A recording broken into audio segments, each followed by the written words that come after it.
disappointed to be accused of partisanship by people that have never met me. My career is on the public record.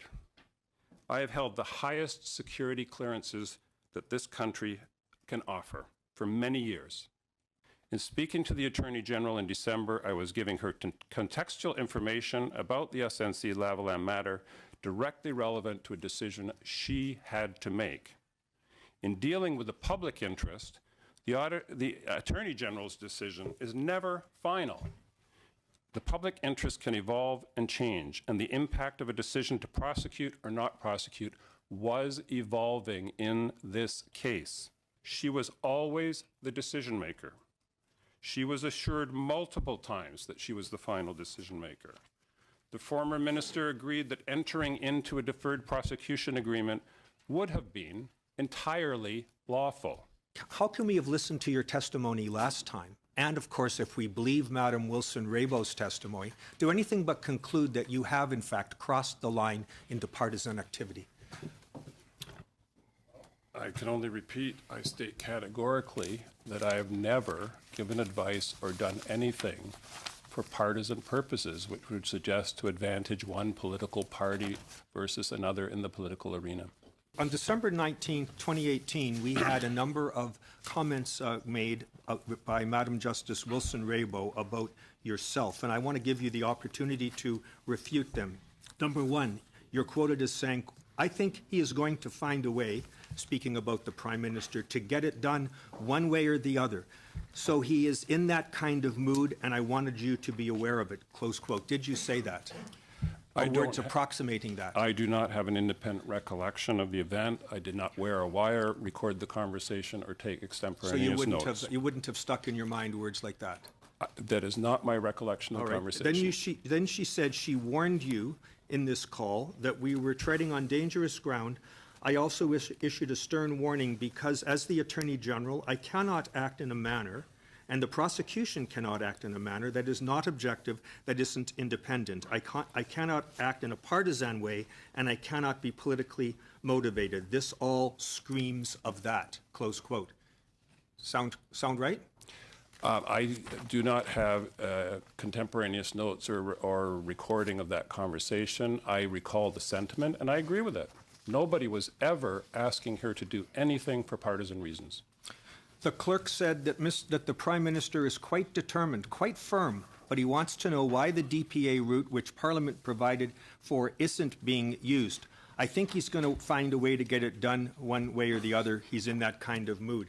Can you not see that she might reasonably interpret those words, if they were in fact made, as code, as a sinister effort to get her to change her mind? Couldn't a reasonable person hear that and conclude, as she did, that it was very much a veiled threat?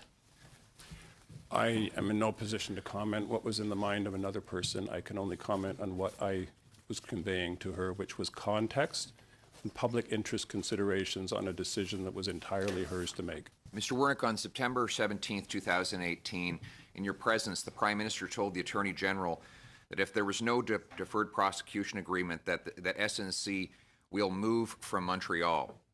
Did the Prime Minister know at the time that a financing agreement with the Caisse de dépôt made it impossible for SNC to move its headquarters before the year 2024?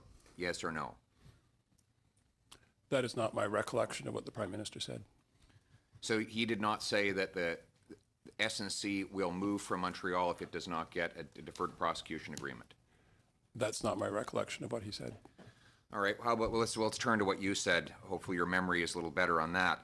At the same meeting, you told the Attorney General that there would be a board meeting of SNC-Lavalin within 3 days, and they will be likely be moving to London. Who told you that SNC would likely announce a move of its headquarters to London at its September 20th, 2018 board meeting? That is not my recollection of what I said. But once again, my question, very simple. Did you or the Prime Minister ever tell the Attorney General that the headquarters would move if she did not sign a deferred prosecution agreement? No. Yes, you did not. No, I did not. Would you now say your testimony is you found out from the Attorney General, former Attorney General, that she had made up her mind on this issue by September 17th? I accept that on September 17th, in her mind, she had made a final decision. In law, the decision was never final because she could always take into consideration public interest considerations and was able to take into account new information. Here's my concern.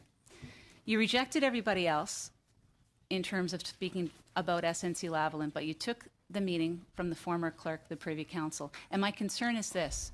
Section 33 of the Conflict of Interest Codes sets out exactly what a previous office holder can and cannot do.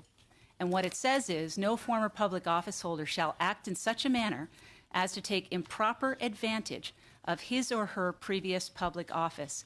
Now, you rejected all SNC. You told us with great glee that you walked out of an important dinner that you wanted to go to because you didn't want to be seen with them, and yet you took a call from a former clerk. Do you have concerns that the former clerk breached his duties and obligations to Canada? No. You don't think that you took the call from Kevin Lynch because he was the former clerk of the Privy Council? No. Why did you take the call from Mr. Lynch? Mr. Lynch was the chair of the board. I knew this was an active issue in October. I took the meeting with the company. They are not a pariah. It was not improper to have communications with the company. The conversation was a telephone conversation, not a meeting, and it lasted less than 10 minutes. Mr. Lynch, as the chair of the board, expressed his frustration that he did not understand why a DPA was not being considered, and he knew that the board, in its trustee relationships for the shareholders in the company, was going to have to take some tough decisions in October and November. My recollection of the conversation is he asked, isn't there anything that can be done? And I told him in the firmest, curtest possible terms, no, he would have to go through the Attorney General and the DPP through his counsel. Wow. So not more than 2 weeks ago, when you gave your first testimony about having no contact with SNC, you said nothing about this phone call, and yet today I was cut off, if you recall, Ms. Raitt. I was proceeding to read the chronology, and I was cut off with it incomplete and undertook to provide the chronology to the committee, which I have done. Well, thank you for cutting me off, Clerk. But as I was going to say, I think it's incredibly pertinent, and you must have had a knowledge of it because you gave us almost a verbatim right now about what the content of that telephone call is. Can you not see how disturbing this could be for Canadians to see that former clerks who are now chairs of boards of SNC-Lavalin have easy access and immediate access into the central office of this government, into your office, when you turned down everybody else and walked out of a gala because you didn't want to see SNC anymore? Do you not see that as a problem for this country? No. She said she expected the Saturday night massacre, which is a reference to Richard Milhouse Nixon and the firing of the special prosecutor. And lo and behold, she was replaced 2 weeks later. So I think Ms. Wilson-Rayboux's testimony is very credible, and I'm very sad that you get a second kick at the can and she's not being given a chance to rebut what you're saying today. Thank you. So, Mr. Chair, if I may, Mr. Wernick, yes, you may respond to that. quickly. I note that many members of this committee have said they believe every word of the former Attorney General's testimony. Part of what she testified is she does not believe that any behavior crossed the threshold of criminal behavior. So that was her testimony. That's the bar? It's not criminal? That was her testimony.